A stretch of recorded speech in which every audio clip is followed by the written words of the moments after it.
and was a member of the task force on the microfinance constituted by Chief Minister of Maharashtra 2008. She was also the awardee of in Australian Indian Council Senior Fellowship for 2007-2008 to study the response to the domestic violence in Australia, initiatives for Indian and other culturally and linguistic diverse communities, CALED.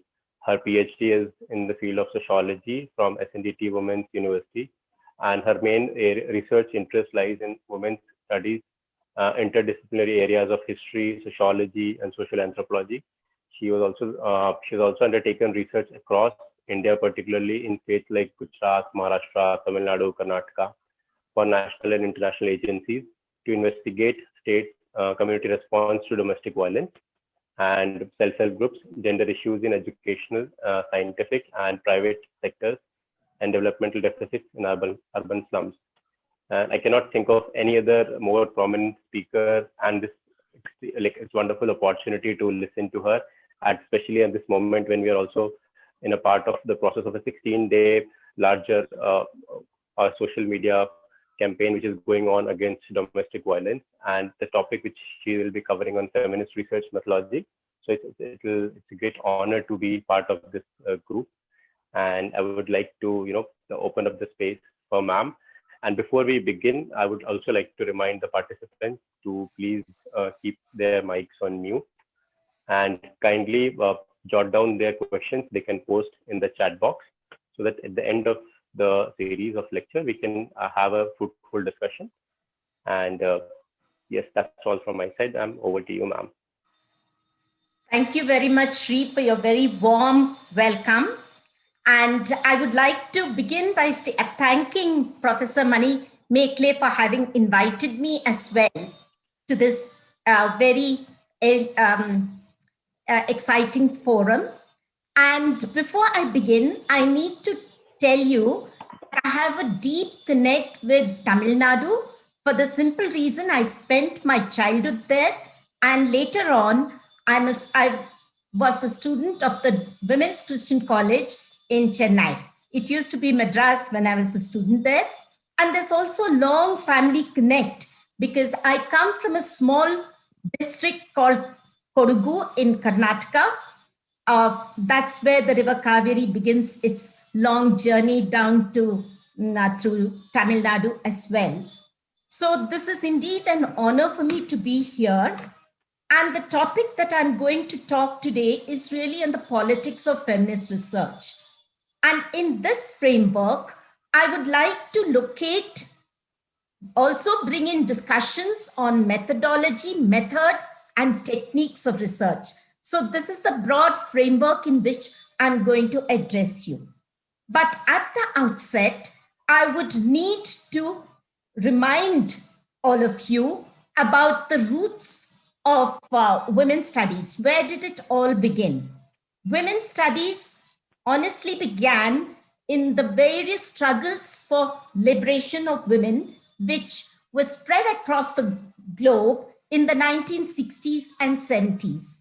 To that extent, it was an offshoot of the various progressive movements that were found throughout the world.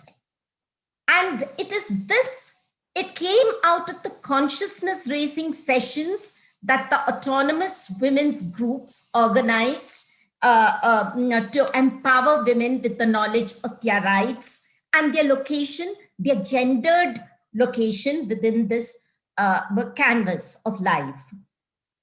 And therefore, the minimal requirement of doing women's studies is this political link and a commitment for social change.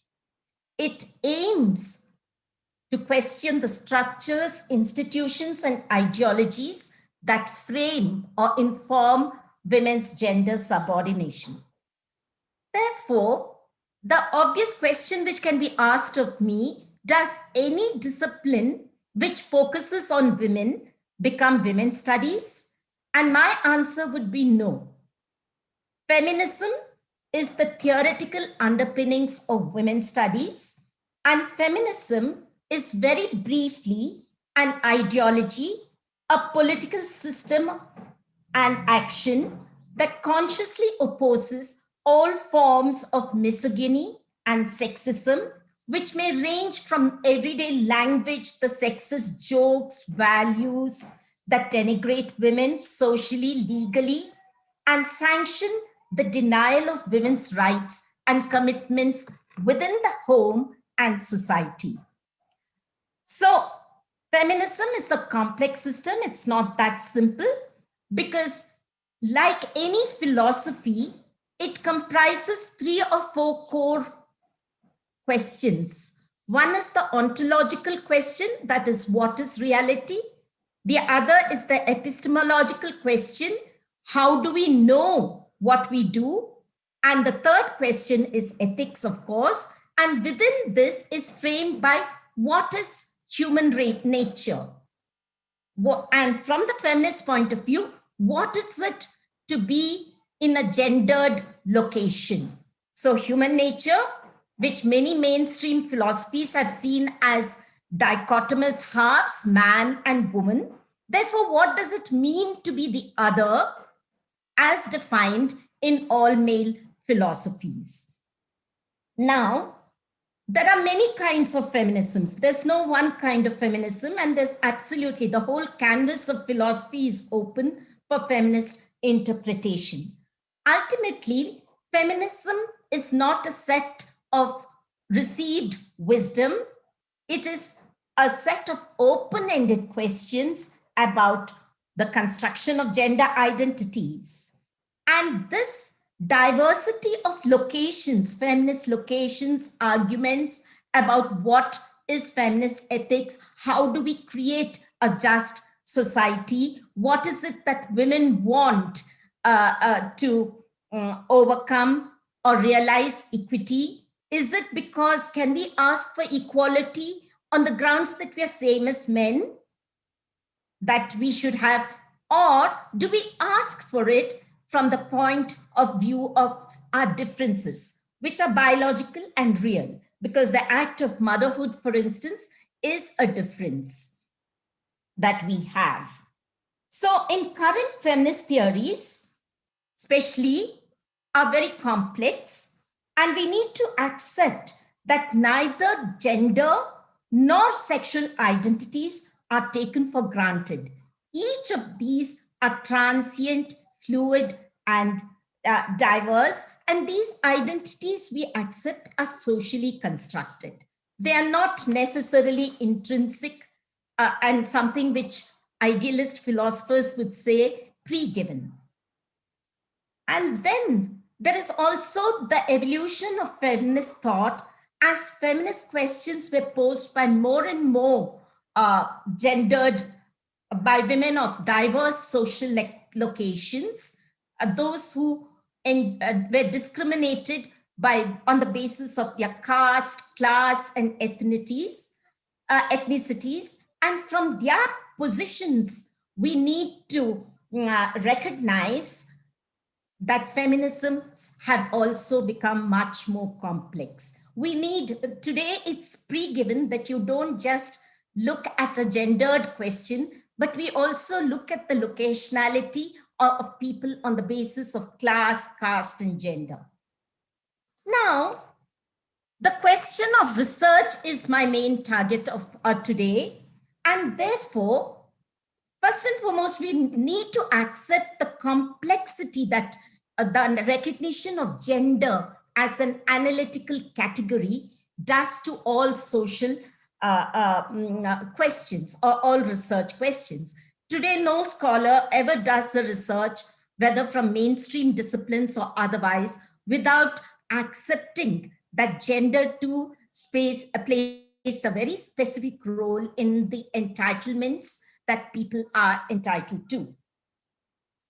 So gender is an important analytical category, and through this location of gender, it has questioned many of the taken for granted assumptions of each discipline.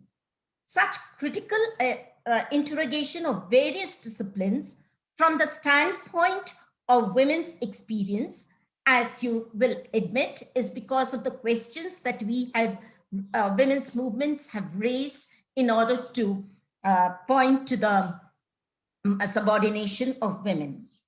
So this is why the first question which they asked is, why is it women's experiences and knowledge do not form the subject of theories across various disciplines?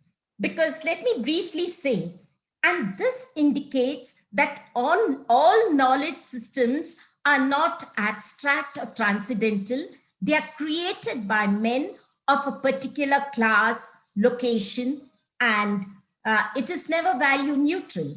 To an extent, knowledge itself is a propaganda. It's a propagation of a particular viewpoint and cannot be taken as received wisdom which cannot be challenged. And what emerges out of these feminist criticism is that those who had the power to shape knowledge and validity of truth claims do not necessarily decide what is reality. Let me put it very simply, because today Ram's location is a very debated question. There are multiple Ramayans. There can be a woman's Ramayan questioning Ram's location as the Maryada Purush and the determining voice in ethics. There can be a story told from the marginalized Asura communities who were the vanquished tribes. So when you start doing women's studies research, you're really questioning the taken for granted received wisdom, theories, sciences, and theoretical process. It is a process of self-reflexivity. Now, what do I mean by self-reflexivity? By questioning and examining the earth, we also constantly interrogating our own locations, our own bias. So it is a very critical tool by which we look the society, the answers look back upon our own prejudices, and in a way, it helps us to expand our own understanding of the self. So it aims to deepen our understanding of the prevailing inequalities, sexism, powerlessness on the basis of women's gendered life. It consciously challenges sociocultural practices, economic and political systems that ignore and silence and displace women. I mean, these are things which every woman faces every day of her life. Attempts to denigrate her achievements, attempts to put her down. So as I have said, I will not emphasize it. Mainstream theories are generated by men of a certain race, class, and are the reflections of their own experiences. And therefore, these theories justify the subordination of women. Let us see, for instance, until 1991 census, for instance, until many feminist economists raised the question of women's unpaid work within the household was never addressed. Not even women's farm work. Today, farming is a very important question. The farm bills are being debated upon. It is definitely a woman's issue, because although there are women farmers, women are closely linked to the soil, not only epistemologically, which is the theory of knowledge, but also in real time, real life, because at least 80% of the women, 90% of the women in the unorganized sector are really engaged in unpaid domestic farm labor or working as in the unorganized sectors. And in plantations or any farm work, women are consistently paid less than men, even though they do more backbreaking jobs than men. And similarly, in sociology, when we talk of family, I'm really at this moment discussing some of the theories which were foregrounded during the 80s of family. The old notion of dividing or classifying families into nuclear, joint, extended, etc., was invalidated from women's location within the household. then this also brings out a distinction between a woman's a household, because this has also been part of our research experiences considerably. Women are classically seen as playing the nurturing, affective role in the family, while men are supposed to be playing the active role. Whereas women, there is also a life cycle to a woman's family. Today, I'm at a location in my family when my children are married and they have their own families. So, do they still constitute my family, or do they constitute some other family? Because they have set up separate nuclear households. So these are the complexities which come in. Similarly, kinship theories, there have been fabulous studies in women's studies on this, will indicate you can't sit with accepted definitions of what shall I say, patrilineal households, matrilineal households. As family types have changed, the demographic profiles have changed, women's support systems are also very often, women are not necessarily part of a patrilineal family or a matrilineal family, which there's no such thing as that anymore, but it is more a bilateral kinship systems which are developing. So the importance of women's studies research is that it gives you a holistic understanding of women's experiences, research processes and methods, and taking into account women's lived experiences of daily life. The aim of feminist research is to democratize knowledge systems, empowerment is an important part. I know it's an overused concept these days, but the process of research should not be to disempower anyone. Let me give you a brief example on this particular point.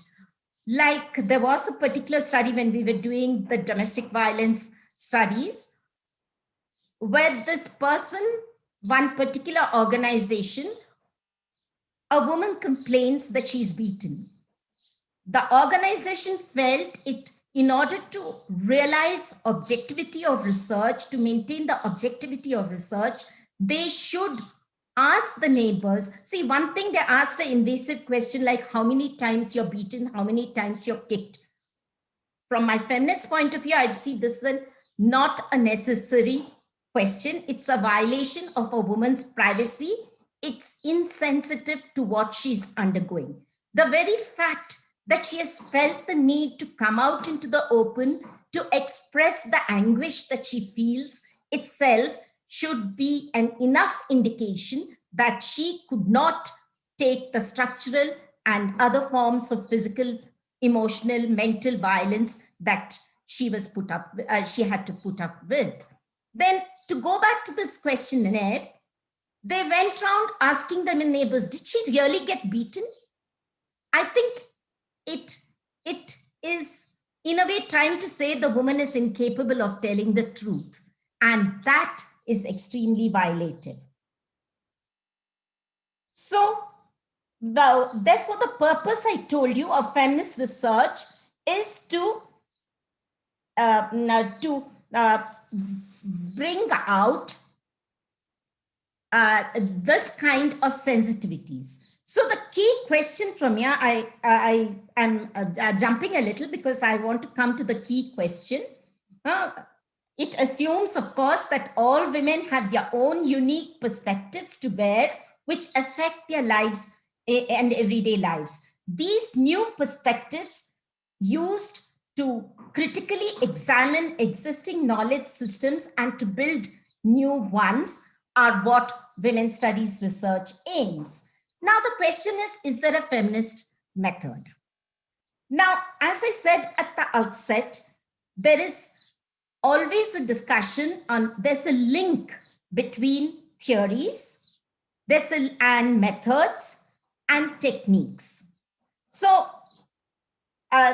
so more and more kinds of, I wouldn't say methods, because I would say techniques of eliciting information has been experimented upon by women's studies scholars.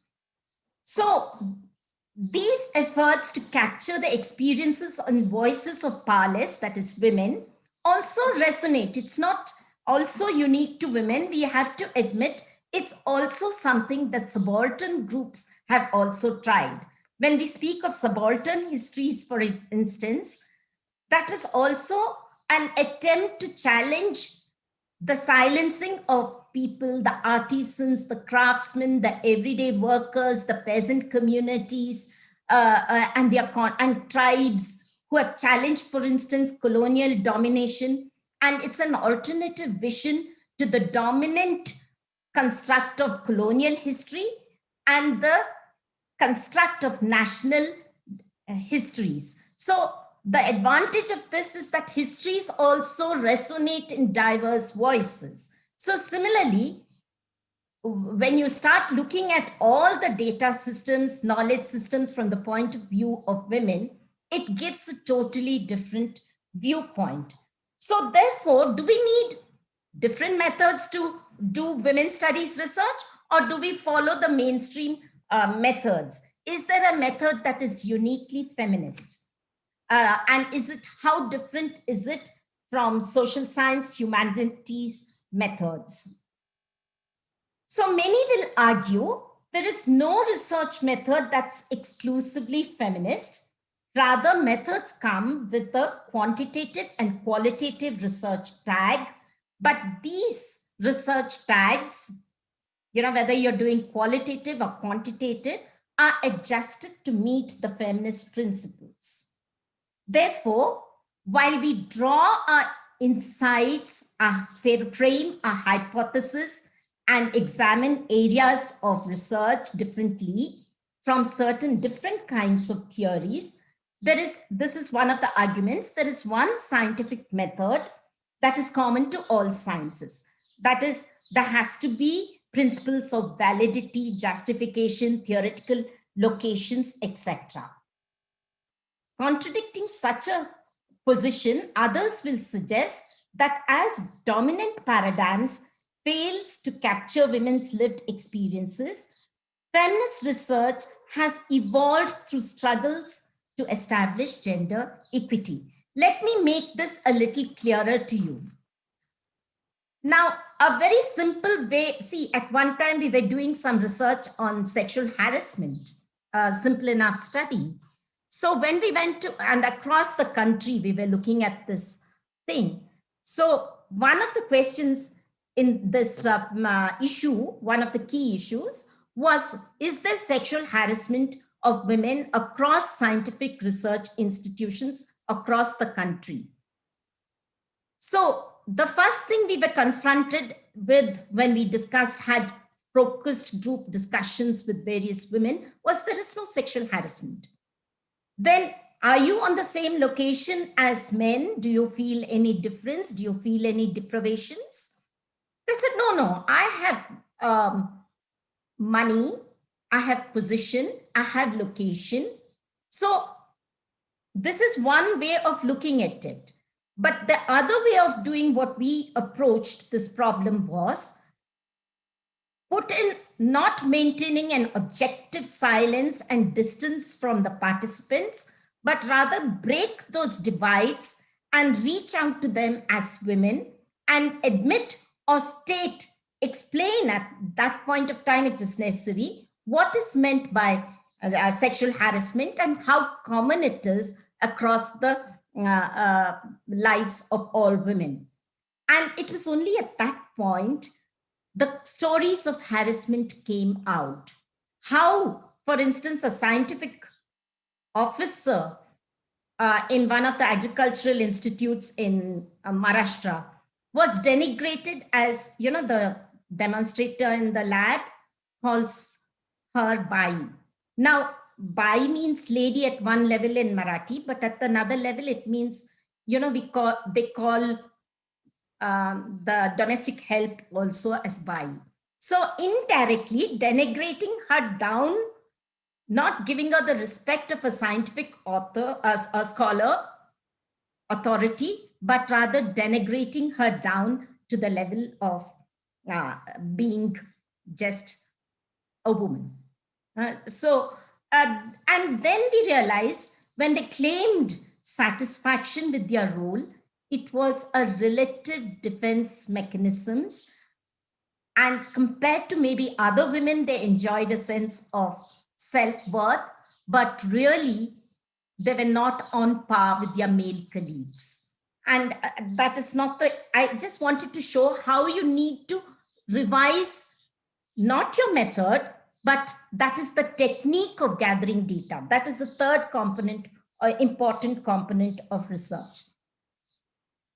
So in doing feminist research, insofar as we do it, we are definitely impacting conventional research techniques in the same way feminist knowledge poses questions to mainstream scientific research.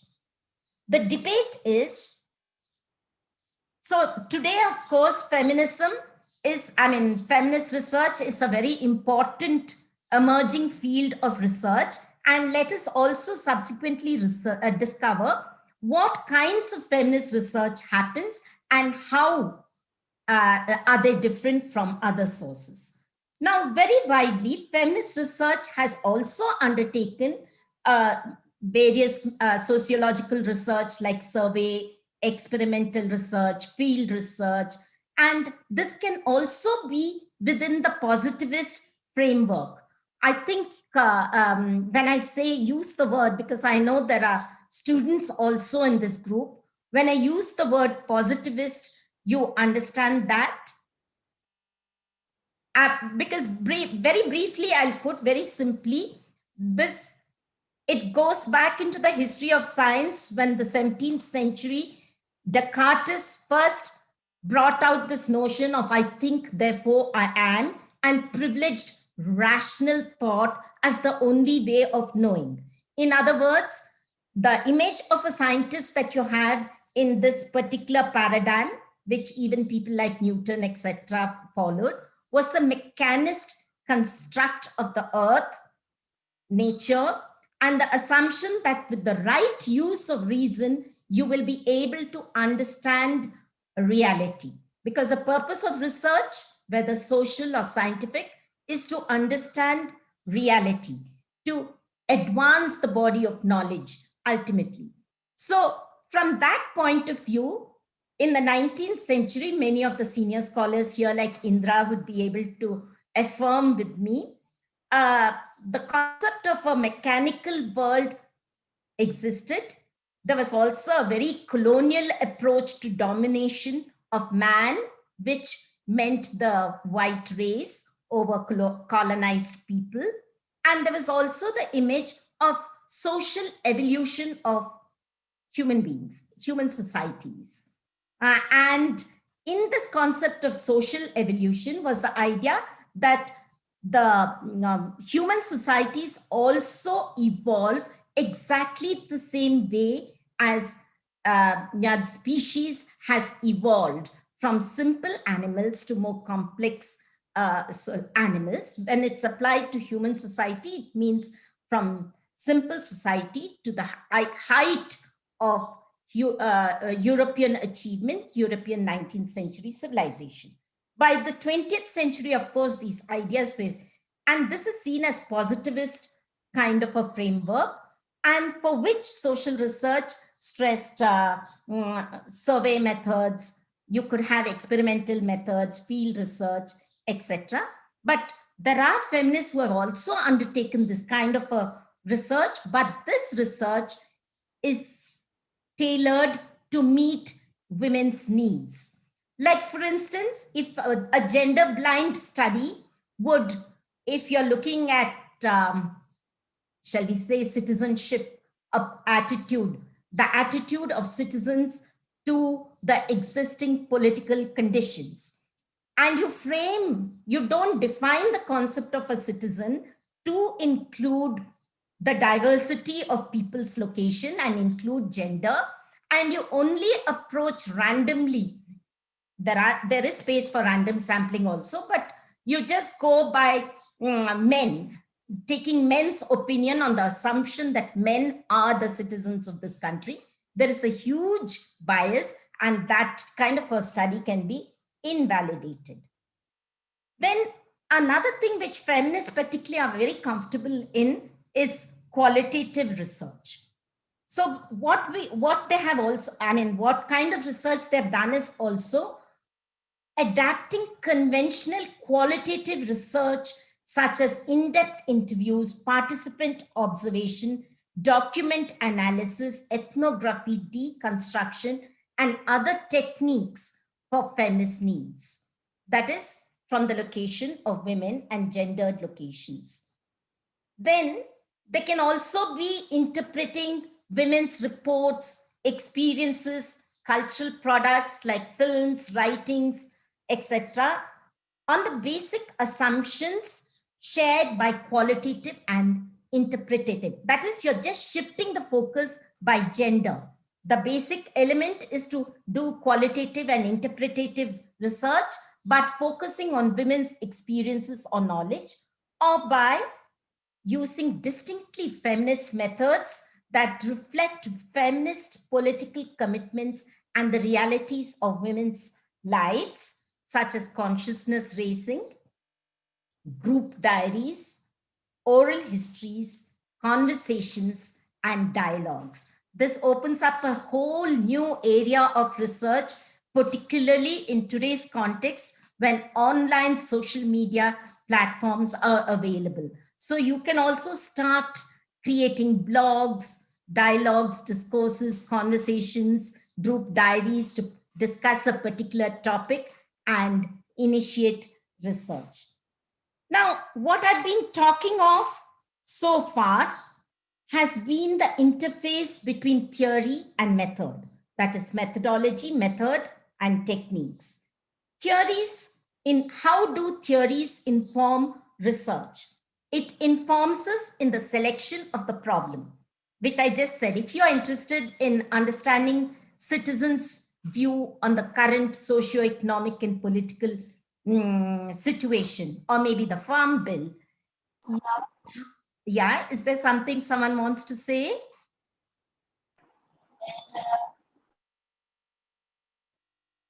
Okay, I'll continue then. So, as I said, what is the problem? Then what kind of methods do I use to investigate? Now, if I were to look at the farmer's attitude to the farm bill, do I undertake, it may have a critique of the farm bill, of course, but from whose point of view? Can it be only interview of farmers from a particular location on the assumption that men are farmers, but also dig in a little deeper to understand what women's group, although they are not often women, are seen as farmers, because generally they are only seen as helpers of the farmers.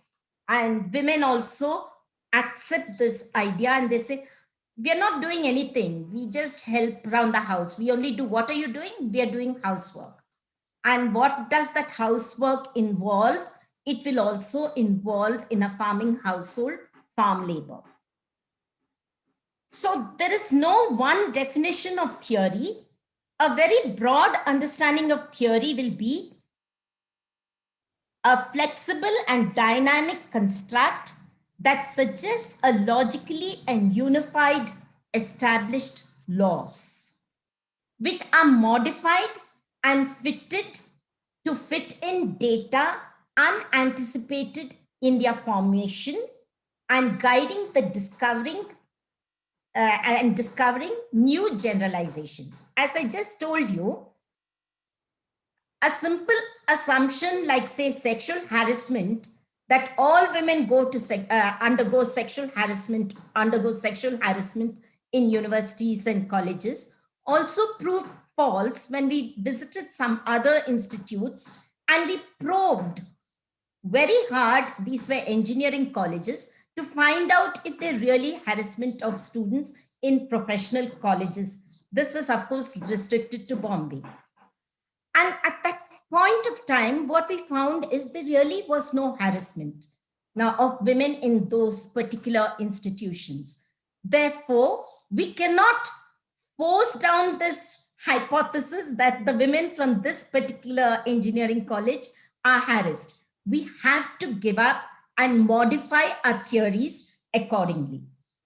Now, a method, I've been talking of the method so far. A method is a procedure by which we arrive at a certain conclusion. And the distinct feature of the modern scientific method are rationality and empiricism. Rationality is a combination of two kinds of logical reasoning, deductive and inductive reasoning. Inductive reasoning is an attempt to make a correlation between the phenomena and the cause. Deductive reasoning is based on logical deduction. And in today's scientific method, it may not necessarily correspond to reality, but we try to see a cause and effect. I'm still talking of empirical research. So now this is a very important thing because today no scientific method is based on pure inductive reasoning or deductive reasoning. It is a combination of both, because observation of the empirical reality could give you a hypothesis and a possible hypothesis of cause and effect.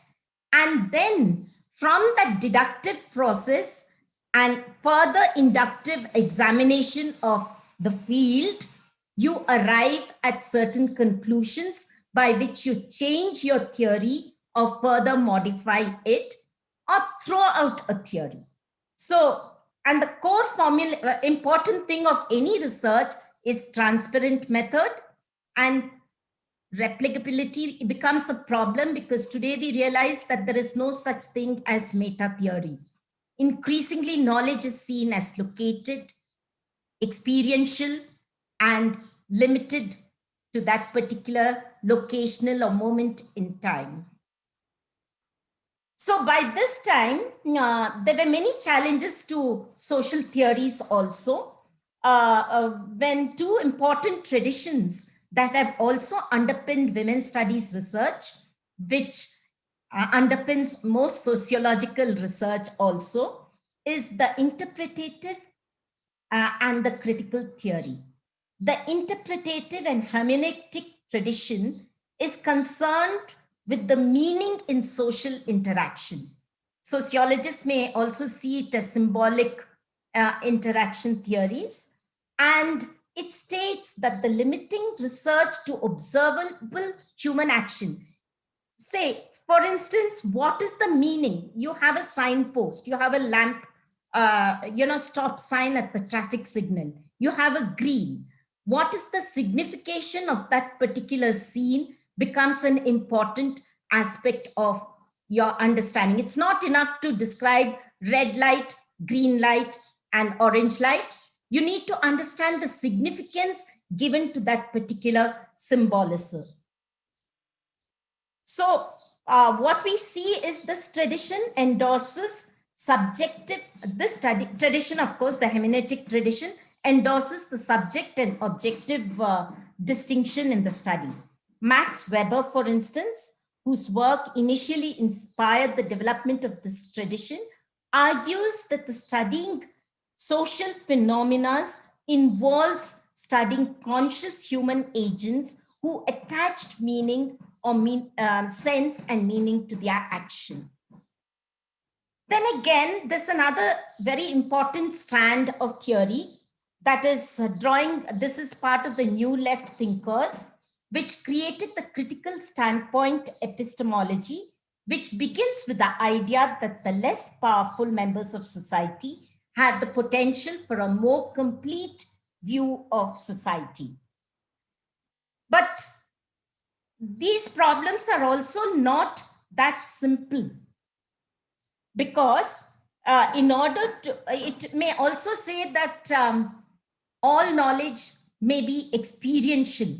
And while we accept the experiential basis of knowledge, we must also recognize that there are real forces operating on people's lives. Here again, I think I'm drawing from the thinkers like C. Wright, Mill, etc., or even what people like Romila Thapar have written about historiography.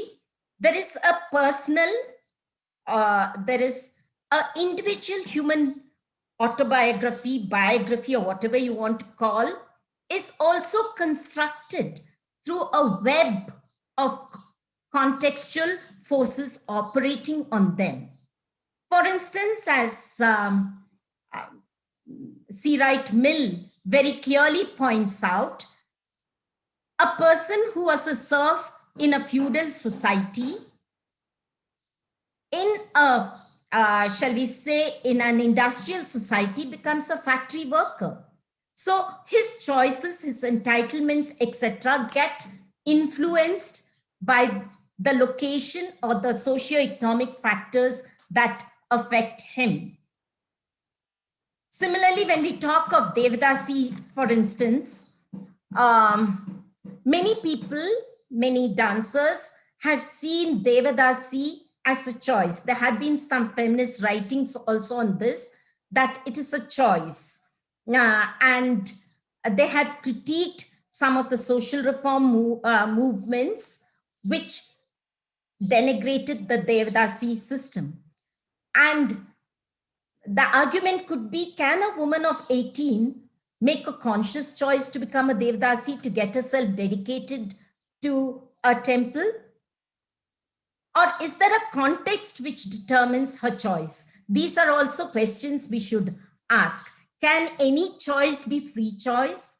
Did the choices any of us make in our lives emerge out of absolute autonomy and freedom?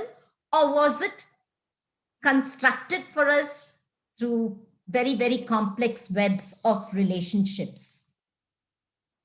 So what I'm expecting, what I'm trying to communicate to you is there's no given theory. There are these questions which need to be addressed when we do all kinds of research.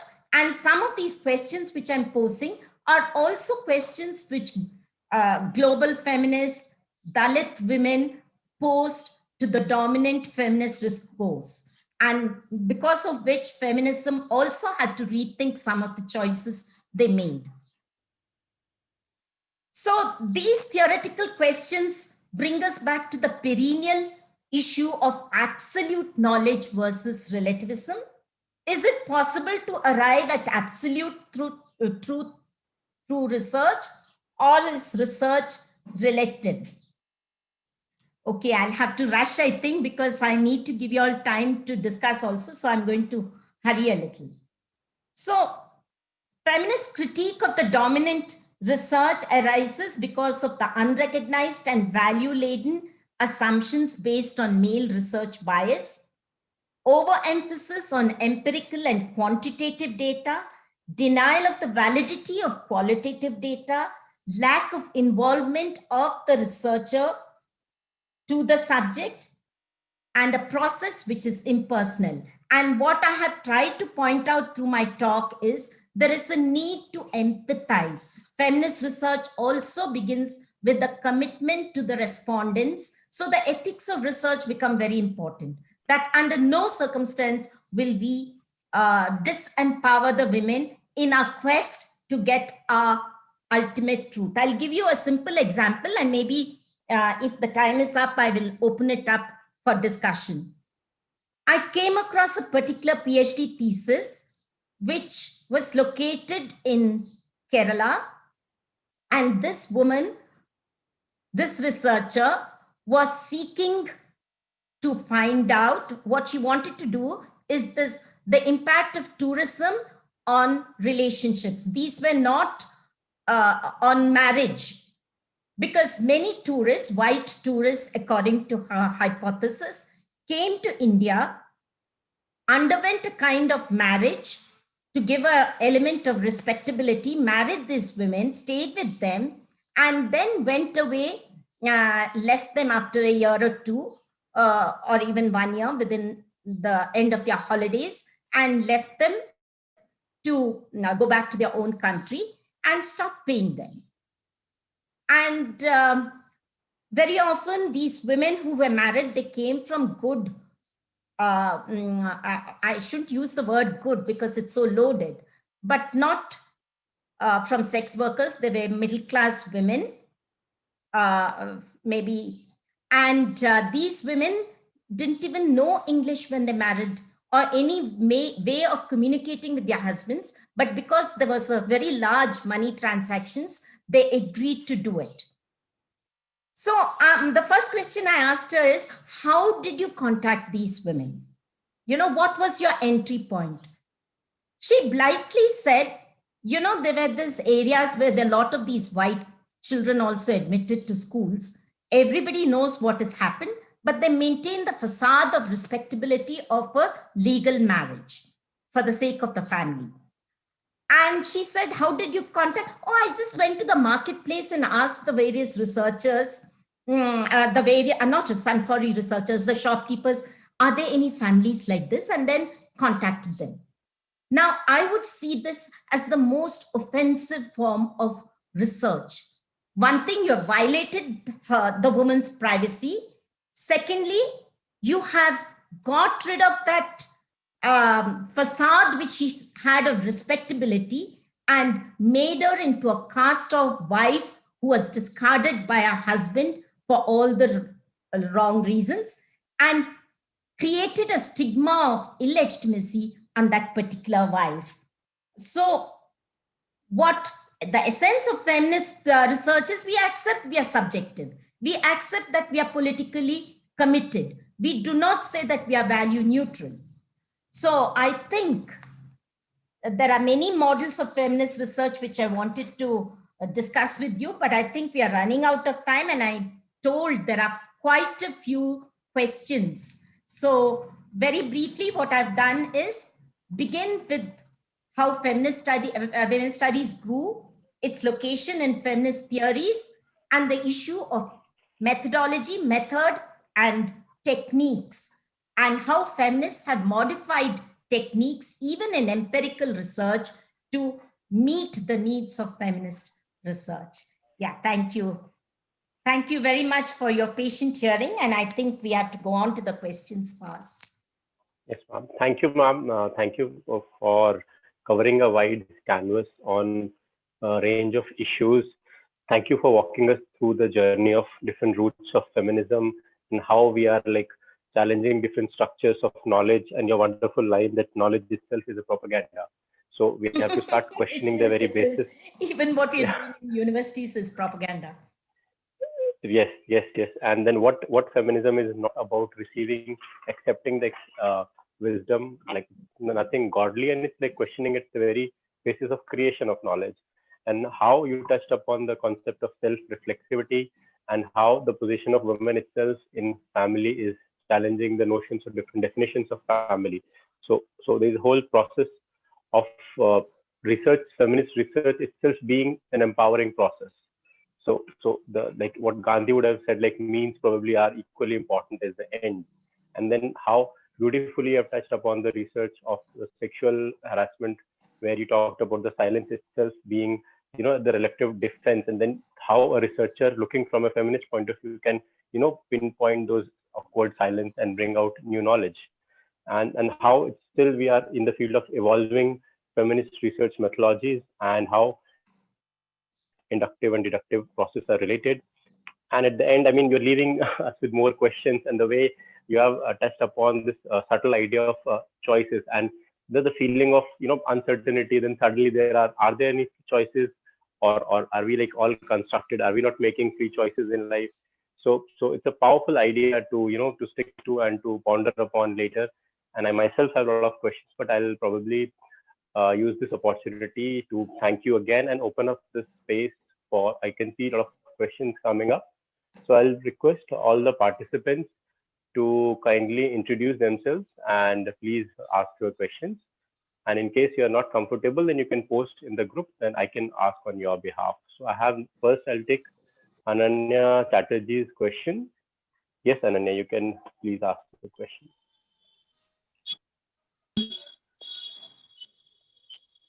Am I audible? Yeah. Can I see you, Ananya? Oh, sure. You too. Of course. Hi, Ananya. Hi, ma'am. I'm really sorry for the messy thing that I am in. So I have a few questions, but the main ones is that you have quite importantly underlined how feminist research has a kind of responsibility towards the researched. So therefore, it breaks the very hierarchy between the researcher and the research that we have been seeing in mainstream research models, right? However, since I do identify as a feminist and I'm a researcher student, I always wonder, does then feminist research shoulder the responsibility of being subversive of power hierarchies? In that sense, that I mean, if I'm doing, for example, my research field is gender and education, where I'm trying to figure out the various manifestations of violence in a school setting.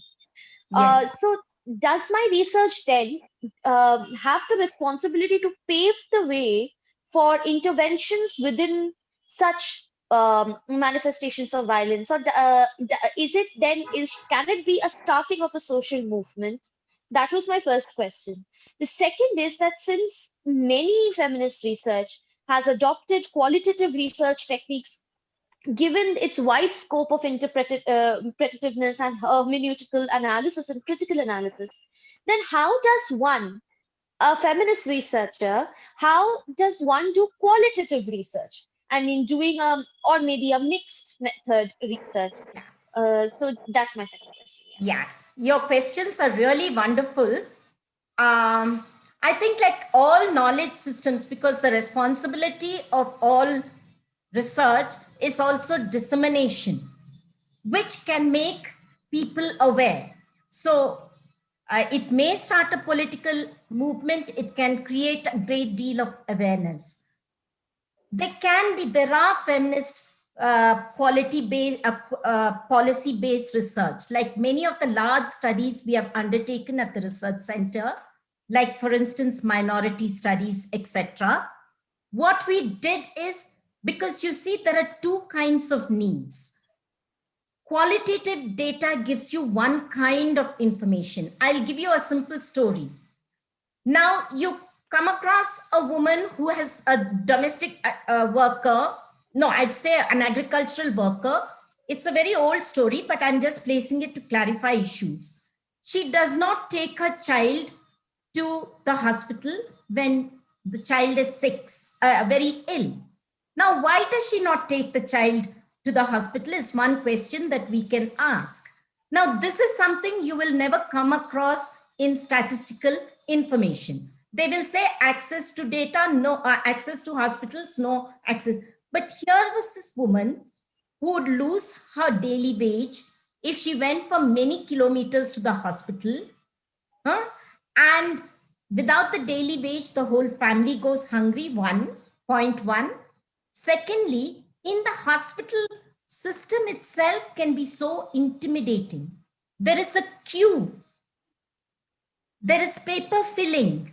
There is an attitude within the hospital which denigrates her and makes her feel dirty, unwanted. You know, why do poor women hesitate to enter banks? Because there is an inbuilt class bias which denigrates them and keeps them out. And because their savings are very small, banks don't want to deal with it because the paperwork is so heavy on them. They'd rather deal with large sums of money and have fewer accounts than really deal with small savings. They discourage them through their attitude. Now, coming to the kind of research we can do is, now this is one important perspective. The depth of people's experience is extremely valid. But then to make policy changes, we need large data sets. You say, see, if you say one woman says 10, if I interview 10 women and say these women did not leave their violent home because there is no shelter, the state is not going to respond to the stories of 10 women, however painful it may be. But if I say 100 women, thousands of women in this area based on this rigorous scientific material, all women face domestic violence, but they don't leave their houses because there is no alternative available for them, the state has to respond. If one man says, I'm unemployed, you'll think it's a personal problem. Arey, he must be lazy, that's why he's unemployed. But if 100 men, if there's a whole system which indicates unemployment, then the state has to act. It's a problem with the state policy. So what we generally do in this kind of policy research is 3 kinds of data. One is in the minority study for the Minority Commission. What we did is we studied each scheme available for the minorities, including according to the development indicators of food security, livelihood options, education, plus whatever you call it, employment, health. So each of the availability, we did the area mapping of that particular slum. We studied the history of the slum also, how it came up, what were the problems in the slum. We studied the policies. We went to local self-governments and discussed with them. We went to schools and discussed with them what is happening. Then we brought the data back into the community and had discussions, focus group discussions. And the 3 kinds of data emerged from it. There are standards. It's not enough to look at development policies from the top. It's not enough to look at the see that the bureaucrats are lazy, they're corrupt. These are easy words to use on people. There were a lot of bureaucrats who were also deeply committed and intimidated. But in this complex mechanism, how a money transaction takes place from the center to the state, then how allocations are made to different departments, and how it's disbursed on what standards. For instance, food security issues are dealt with. These things, there are real structural problems as well.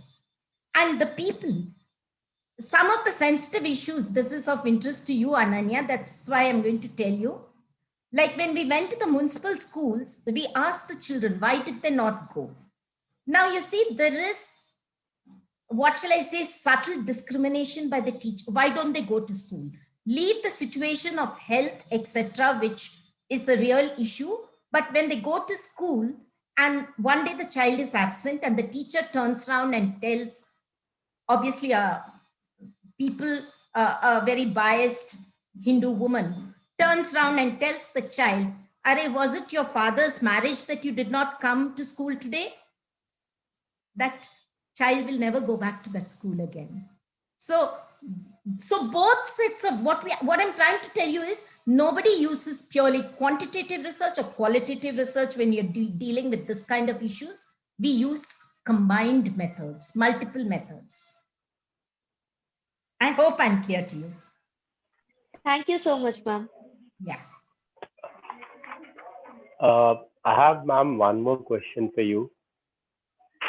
So this is from Aparna Dikshit, and she's asking about, the question is regarding methods and sample size. So her question is, if we are using mixed methods and we take 50 or 60 as sample size, how should we go with it? And will it affect the legitimacy or relevance of the research? Can maximizing context can be the justification for using small sample size? So there's a question about it also depends on it's a very important question. It depends on your research question. And if you're doing pure qualitative research using, for instance, oral histories, which is very intensive, it's it's a lot. There is no fixed thing that you need 100 sample. It can be through snowball sampling. It depends on the research question and what kind, because you see this kind of strict sampling that you have, that is something which NSS can do. Census, of course, looks at all the units of, like all our data is collected during census investigation. NSS data collect percentage wise. Now that itself is very large. Individual research, if they're doing it for PhD, etc., it's not possible. And especially if they're using complex, in-depth investigative methods. So I would think Like, for instance, one of my students did on, she had on surrogate mothers, and she located it within the medical tourism which happens today, and how foreigners are coming to India to investigate, have IVF babies. Now, in this particular study, it was a very large study in one sense, because we also collected secondary source data on medical tourism and all the medical the data which is available in text, written sources. But the actual interviews, we could not go beyond 10. How do you get these women to talk? Because those who do this kind of work, reproductive technology, hospitals are not willing to share the data. So how do you reach out? So I think 10 oral histories of women and the issues they face, set against the context of secondary sources and material, was an extremely large and important survey. No way affected the sample size, in no way affected the data. Does that answer your question, Aparna? Yes, ma'am. Yes, ma'am. Thank you so much, ma'am. I think it is relevant enough, because in my research, I am using my research question is why chikankari artisans are not considered as an artist, why they are considered as an worker. So there is a dichotomy between worker and artist. So what I am finding them in between. Between a worker and artist. So it is basically about the identity of the workers, not only about their work. So in that case, I'm using 50, around 50 as a sample size, because I'm using mixed method and I'm Yeah, using all narratives and all. Yes, I ma'am. think Thank it's you. a very large sample you have. I see it as a very large sample. And Thank you so much. it's a very important study. And the question you're asking is a very in-depth, complex epistemological question. How do you differentiate the worker from the artist? How do Yes, ma'am. you differentiate an artist from a craftsperson? That's what you're asking. Yes, ma'am. Yes, ma'am. Thank you so much, ma'am. It was very good. Yeah.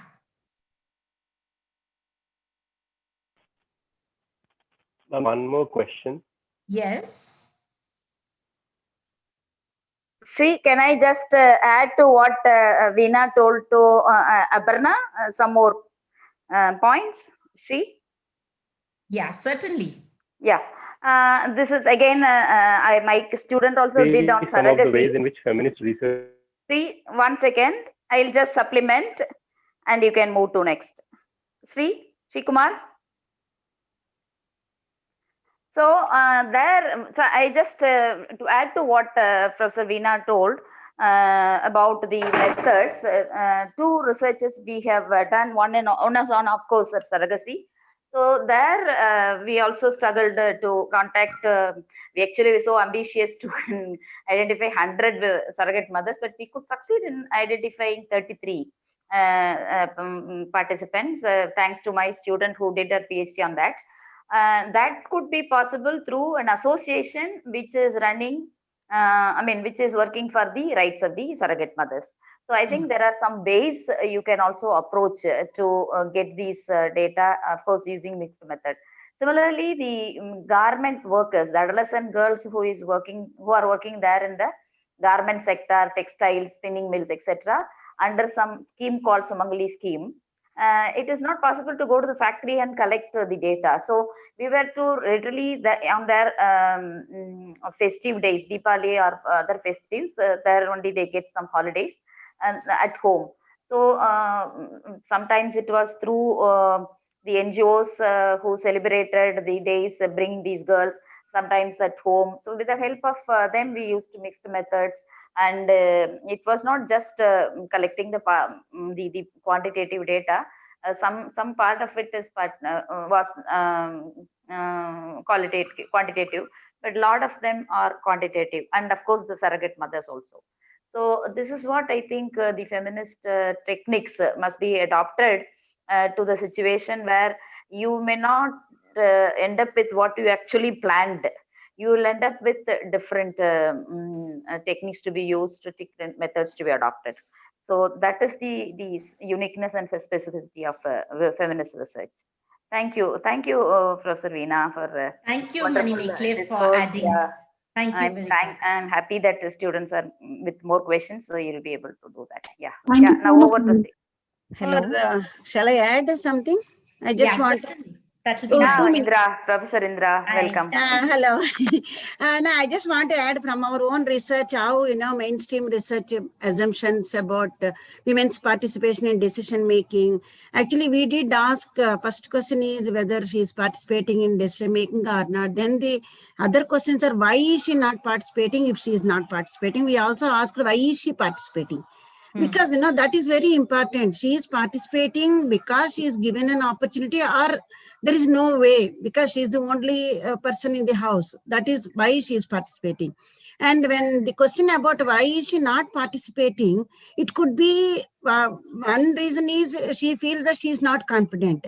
And she may also be having the feeling that only men can take decisions and women cannot take decisions. Or the other reason could be she is prevented from not participating. So we did ask these questions, we just didn't leave, are you participating or not participating?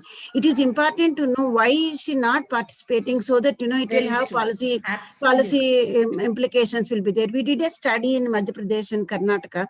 And, education came out very, very clearly. And, generally, they are confident, but they are prevented from participation. So, you mean mainstream research, you mean all those assumptions that we think that, it is because they are prevented. It's not always prevention. It is because of their confidence levels also. So, yes, this is what I wanted to share, Veena. Thank you. Yeah, you're absolutely right. Thank you. Ma'am, we have reached to the end of this session, wonderful session. And the sheer number of participants who are still joined with us shows that it was a very successful conversation. And gradually we are moving towards higher level of students' participation and active engagement from all sections. And I would also, before we conclude, I would like to again thank you, Veena ma'am, for being there and sharing us so much of personal as well as highly. See, there is one more question. You just at least finish that. There is a question from Saida. I'm so sorry. Yes, sorry. I just raised it again. That's the difference between qualitative and quantitative method she's asking for. Okay, ma'am. Since I am facing some network issues, can somebody share it? I'm not able to access the chat box right now. Okay. Yeah, this is a question. Saida, you can ask on your own. The question is, Mike, what is the difference between qualitative and quantitative method? Yeah. See, now, basically the difference is basically quantitative aims to look at numbers. Statistics become very important when you deal with quantitative. Then you're really looking at large populations. When you go in through conventional methods, you look at the population size, then you decide on a legitimate sample, and then decide how are you going to do the sample. Is it going to be random, or is it going to be purposive, or is it also going to be some kind of a classification, selections made on the basis of location of people, etc.? That is one question. Qualitative is basically to understand people's experiences, locations, and the meaning. If it's a social research, to understand because one thing symbolic interaction theory believes in is people, the difference in human beings and animals, I'm putting everything very simply as I have understood it, is that people have an ability, unlike animals, of creating meanings. And while there may be an objective world, there is also the perception of the person, the meaning imputed not just by the individual, but the larger community, which gives it a meaning. And therefore, 2 + 2 don't make 4. The whole is larger than its parts. Am I right, Indra? You can also add to this. So qualitative feminism, especially qualitative, is very important for the simple reason, as both Manimekle and Indra have pointed out, that women are silenced. Women don't talk. Women haven't learned to express themselves. No woman has ever told the full and honest story of her lives, because she's constantly writing a man's autobiography or a man's biography is very easy. For a woman, she's never expressed, this is what postmodernist feminists say, has never been in a position of being able to share her language. She doesn't even have the language to express what she feels, because the language she has to speak or what she feels is determined by a male framework. So you see, qualitative is very important, because unless we probe deeper, we don't get to know what's happening. And this happens even when we are doing research with subaltern groups, with Dalit, marginalized, tribal, indigenous communities, etc. They will tell you what you want to hear, not what they really experience. And this is where intersubjectivity comes in, the concept of intersubjectivity.